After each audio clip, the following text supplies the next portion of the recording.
you get so big that you hold of this kind?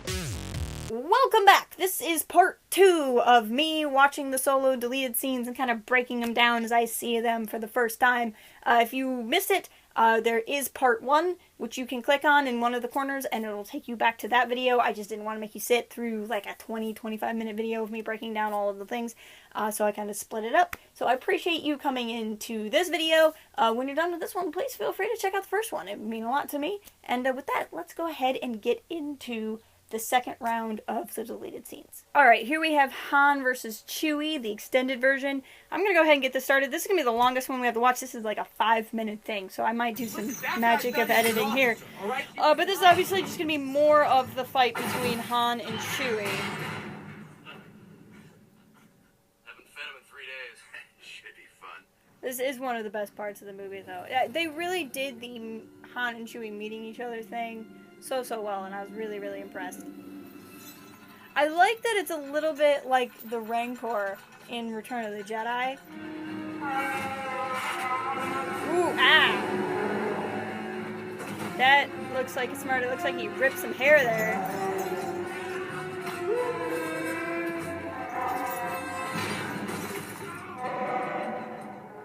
This is just getting good. You killed him too fast. Yeah, kill him slower. Yeah, kill him slower. I love those guys. That's funny. So this is new. This is different. Where now he seems surprised that he killed him. Sucker punch. I like how Han thinks that was gonna work.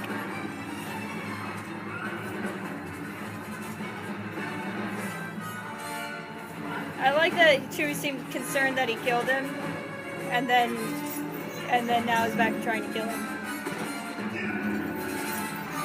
I wonder how much Chewie just assumes whatever gets dropped in that cage is going to try to kill him. And if he would have ever been interested in killing Han.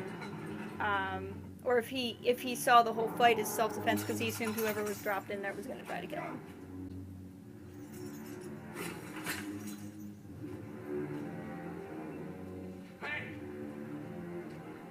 Tired, you mangy Kashyyykian moof milker?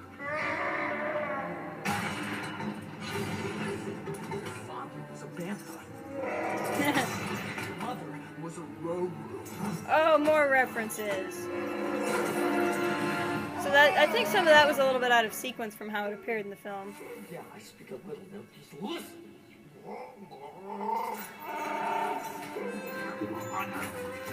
This is extended. You can see some of the wires there.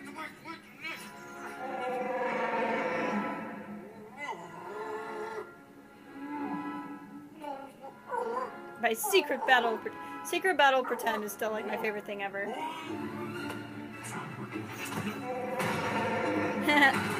You can see the wires there too.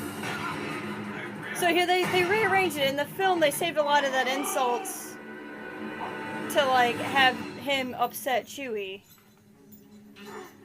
And they rearranged it. And then here Chewie's given up on the plan a little, it seems.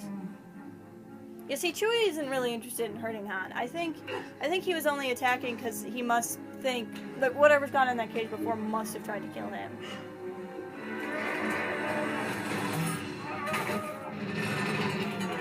I like this. Okay. And then here we go. So I like the cut that's in the film. It's much quicker. The pacing's much better. I always love more with Han and Chewie, and there's some really cute character moments going on here. But I think slowing it down or not cutting it down for the film was really the best way to go. So this is one that I'm probably the most excited to see. This is the snowball fight one. This one got kind of dropped on the internet by Star Wars official early on, but I haven't watched it. I wanted to watch it, for this breakdown.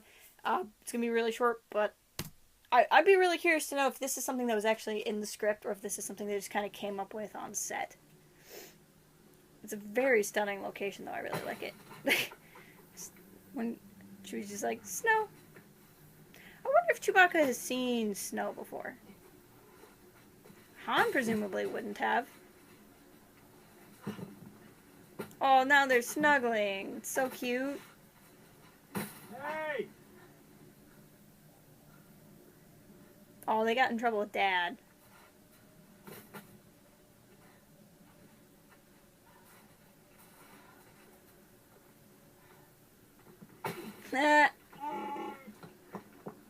That's funny. I think it's kind of funny that Chewie starts it instead of Han. I would have kind of pegged Han for starting it. But this, I can see why this is in the film. This is like a cutesy, funny thing that doesn't really help the movie at all, but I kind of like it. It's really adorable. I like seeing them bond as like two little boys. Like so early you can just see them being friends. But yeah, it doesn't really serve the movie or the pacing, and it just feels really kind of out of the blue. But I don't know. It's just another really cute character moment between them. So this is the type of thing that I like deleted scenes for. I like that this can exist in some form for us to see without it actually kind of detracting from the film. Alright, now we have another extended. We have Meet Dryden extended. Dryden's character I know went through a lot of transformation with the film. I know Paul Bettany kind of came on later on.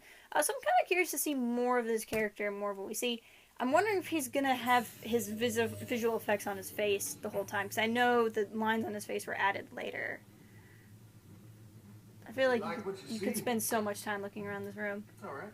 Well, don't be ashamed of your appetites, huh? Oh, Vision, what are you up to? Definitely that. Whip feet. Trust me, best thing you've ever tasted. Yeah, see, he doesn't have the... It's kind of hard to see there, but he doesn't have the lines on his face yet, so they didn't go through the process. As your employer, you have put me in a terrible position. I know Dryden and I... I like them watching them try to You're eat. sorry? As in you sympathize, you feel I mean, sorry? this kind of shows how much of a fish out of water Han is. He just can't figure out how to eat this fancy food. Emphas Nest has been a constant irritation. But I like the scene again, how it exists in the film. They did a really good job editing this. I like how serious this is. Han doing this. I mean, I imagine this is what Han is doing in the background. I feel like canonically Han could be doing this in the background, but we don't necessarily need to see it in the film, because I think it's one of those, you know, where people complain that there's quote-unquote too much humor. I think that would have taken us out of the seriousness of Dryden. Dryden's there, he's, you know, he's threatening Beckett, and then there's Han, like, eating that. That's exactly how I'd be eating it, so I can't really blame him, but I can kind of see that there as well. Here we have another short scene. It's called the Coaxium Double Cross. I'm really curious to see what this is, because the Coaxium Double Cross is in the film. So let's go ahead and just watch this, because I don't even know what to say. Maybe this is going to show us... Yeah, this is going to show us probably the double cross ahead of time. That would be my guess.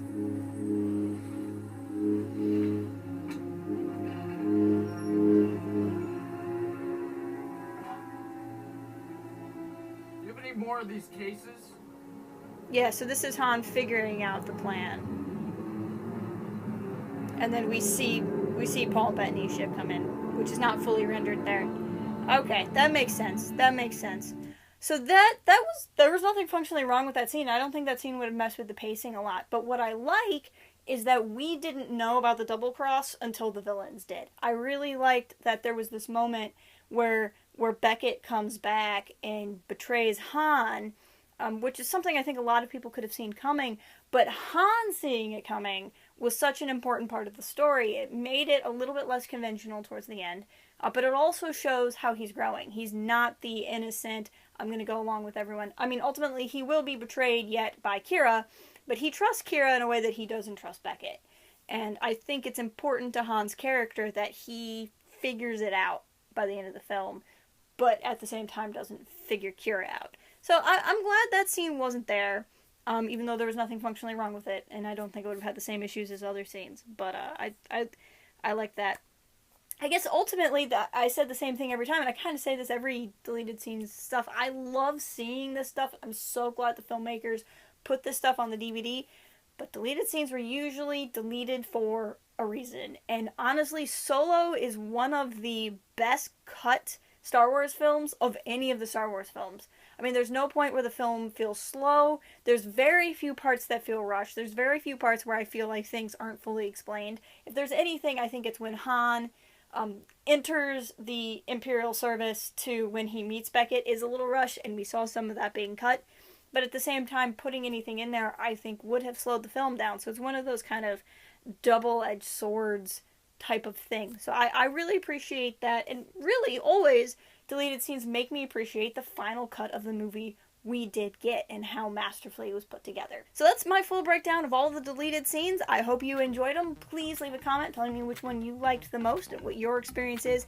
What would you like to see maybe stay in the movie? Is there anything from the movie you think could have been cut? Make sure you're following us at Port Haven Forums and visit port-haven.com for even more. And until next time, keep it real and fly casual. Cooking candies up.